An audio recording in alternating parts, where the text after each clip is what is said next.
sa umaga, sabi ko magda-diet.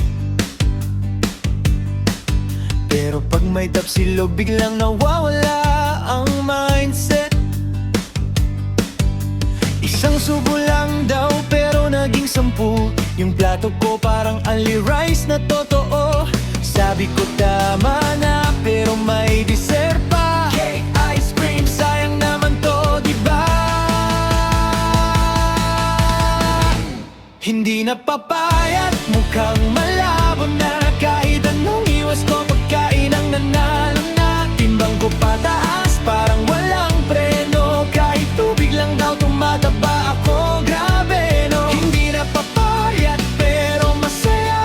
Kahit tumawa lang, parang cardio na. Kung may contest sa kain, panalo na ako. Kahit ko, next week pa ulit, promise to.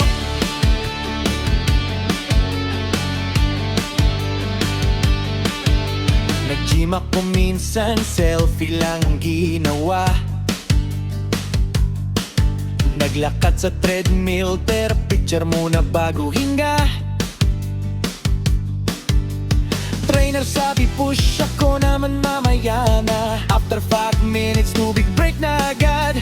Membership ko sa gym, parang donation lang. Hindi ko ginagamit pero tuloy ang bayaran.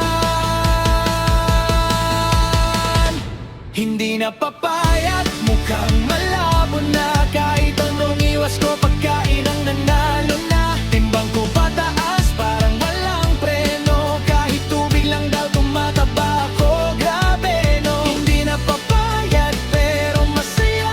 Kahit tumawa lang, parang cardio na. Kung may contest sa kain, panalo na ako. Dahil ko, next week pa ulit, promise to.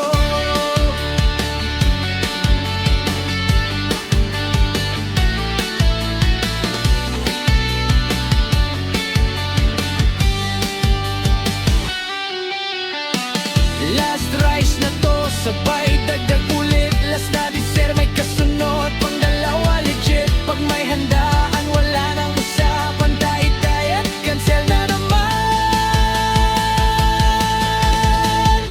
Hindi na papayat, tanggap ko na masarap mabuhay kung busog ka lagi, diba? Sa bawat kagat may kasamang ligaya. Kaya diet ko sa susunod na buhay na. Hindi na papayat